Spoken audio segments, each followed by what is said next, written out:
It's not often anymore I come across a game that reminds me why I love video games so much. I still remember exactly how I came into possession of Bust-A-Move. It was almost 6 years ago. Me and my wife, who was my girlfriend at the time, had finally managed to play a co-op game all the way to the end. That game was Puzzle Bobble on the NES Classic, and I was surprised how she stuck with it all the way through the end credits. The two of us played video games together several times before, but normally she'd get bored and stop playing after a little while because unlike me, she's a well-rounded person with many different interests. But Puzzle Bobble was different. She really seemed to enjoy this one. With that in mind, I looked to see if there were any more games in the series and was disappointed when I didn't find any direct sequels that were readily available on the consoles that I had at the time. However, this was the time where I just started my collecting phase, going to like 5 different thrift stores every weekend and watching tons of retro gaming YouTubers. I'll never forget when one of them, and I can't remember who, showed this box art. I thought that this was the stupidest and funniest thing I'd ever seen, and I wanted to put it on display in my home. To my shock, I came across it at a pawn shop on my thrifting route not long after. They were selling it for a grand total of $3. This was perfect because it meant I only had to skip lunch and not dinner in order to be able to afford it. But when I looked at the back of the box, I was surprised to notice Bub from Puzzle Bobble was on the back of it, and after researching it, I learned that this was indeed a spin-off of Puzzle Bobble. Excited at the prospect of another game that we could play together, I had Mrs. HydratedGaming over and we started to play it. We played it, and played it, and played it some more. I was ready to be done after a couple of hours, but she wasn't. I remember she put on her music playlist with songs that she was into at the time, and we played it all night until she had to leave. This became our game. Whenever she came over and we felt like playing video games, this is what we would play. And even 6 years later, we are still playing it now as husband and wife. Because of that reason alone, it has a special place in my heart. Some couples have a couple song, but we had a couple video game that looked like this. It's probably special to me because she's special to me, but it also helps that this game is fantastic at everything that it attempts to do. A little bit of background. Super Bust-A-Move, also known as Puzzle Bobble overseas, was developed by Taito, best known for creating Space Invaders, one of the most important video games of all time, and also Puzzle Bobble, one of the most important video games of all time, to me. Taito is still around today making Puzzle Bobble and Bust-A-Move games on the Switch, but the same cannot be said for the company that published this game, Acclaim. Acclaim is best known today for being completely forgotten. Here is a brief history as to why they are no longer around today.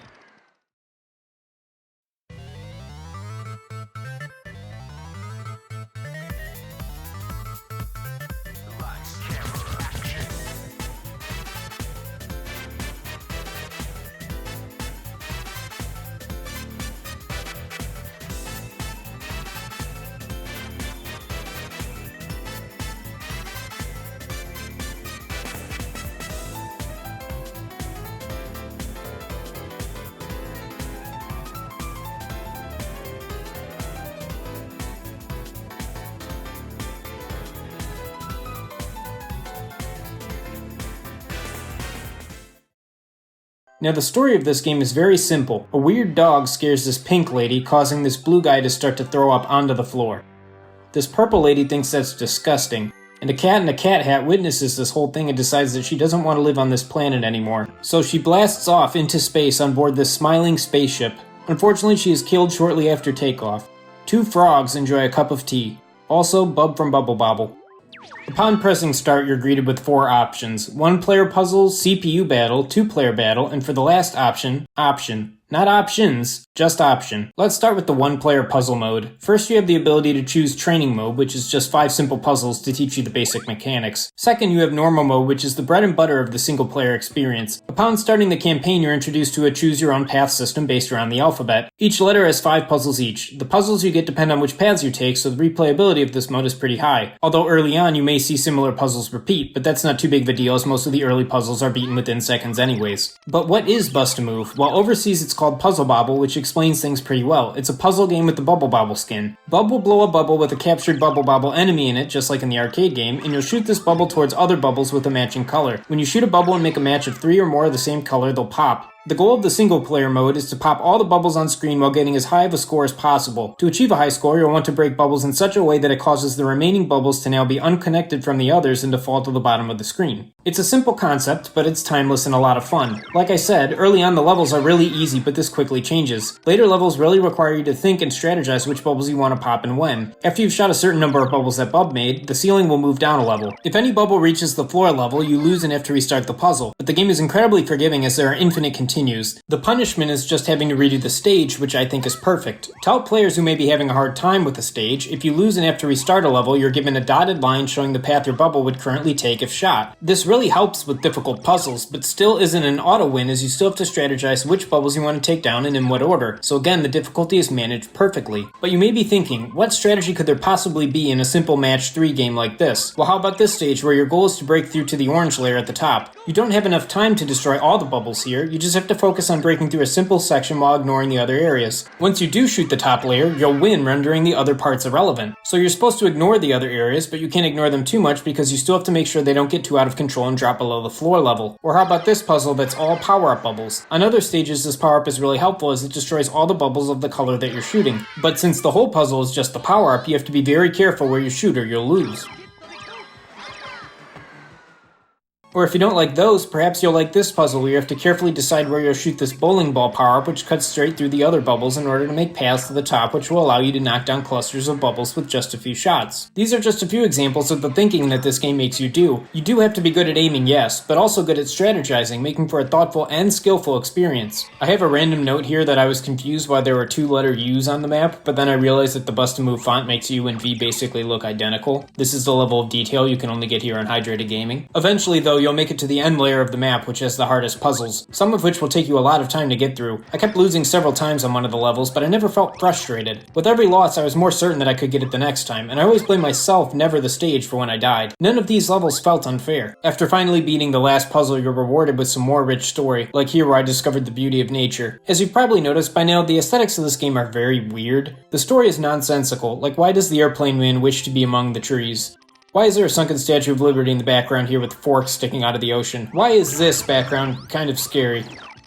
And of course, capping it all off, why this box art? This is a fantastic game, but despite this, it is best known for this notoriously weird box art. Somebody pitched this to a room full of businessmen in suits, and weirdest of all, those suits approved this. How does something like this even get made? And this isn't even the first time Bust-A-Move had weird box art. Look at the art of the PS1 game. I would never buy this for my kids. Heck, I wouldn't even buy this for an adult. Anyways, back to the actual game. The classic mode is just like the normal mode I just showed you, with the letter map and all. Except this mode doesn't have any of the unique power-ups that the last mode had. No conveyor belt walls, small bubbles, extra large enemies, or bowling balls. It's just good old Puzzle Bobble, and if you're serious about your Puzzle Bobble gameplay and don't want any items getting in your way, this is the mode for you. It's still awesome, but I prefer having the power-ups. No matter though, as when I won this time, the T-Frogs got some gold treasure. After beating the campaigns, you type in your name for the high score chart and watch the credits roll. At the end of the credits, you get a cheat code to punch in on the title screen, which will change out all the puzzles with the second set of puzzles, meaning there's even more levels to play here. But that's not even the half of what makes this game great. There's CPU Battle, which has a traditional puzzle game battle system where knocking down extra bubbles sends clutter to the enemy's screen while you both compete to see who can last the longest. You'll fight each of the playable characters in this mode and then 2 boss characters who are playable if you use a cheat code. It's a simple and fun challenge that has lots of replayability. But the best mode in this game by far is the 2-player. The mechanics are the same as the CPU battle that I just explained, which remember I said was just the same as all PvP puzzle games in this genre. But the Bust-A-Move mechanics lend to this gameplay style better than pretty much all the other similar puzzle games. In other games, the junk will just get in your way, but in Bust-A-Move it gives you the chance to send it right back at the other player if you strategize.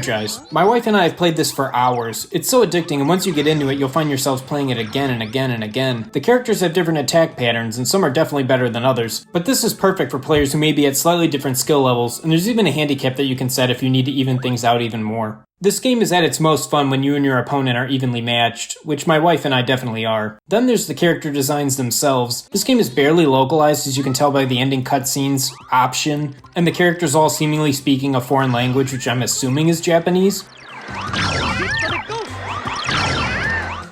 But this just adds to the charm. There's something appealing about these weird designs, and when paired with the trippy backgrounds and funny translations, it just makes for a very enjoyable and unique aesthetic. The music throughout the game is hit or miss, not annoying but not amazing either. However, the songs that play in the 2-player modes are generally enjoyable. In short, there's something here for everyone. For older gamers, it helps them with geometrical proofs. For younger kids, it reminds them that question mark comes after W in the alphabet. The only thing I would have changed is to maybe have some unlockables after you beat the campaign. Either new characters or new backgrounds, but they probably didn't want to do this as they didn't want to lock away the Statue of Liberty with the forks picture, because then some gamers may never get to experience it. It's hard to convey how fun this kind of game is simply by talking about it. This is really a game you need to play for yourself. And you have no excuse not to do that because this game sells for like $5. This is the kind of game that makes collecting fun, a true hidden gem for dirt cheap. If you have a PS2, I think you have to have this game. It costs less than a hamburger, has a unique gameplay style, a great single player, and an even better multiplayer. It's just an excellent package all around. It's one of Mrs. Hydrated Gaming's favorite games ever, and probably one of mine too, so just get it and go play it. That's what I really wanted to say. That, and a thank you for watching Hydrated Gaming. I'll see you next time, my friends.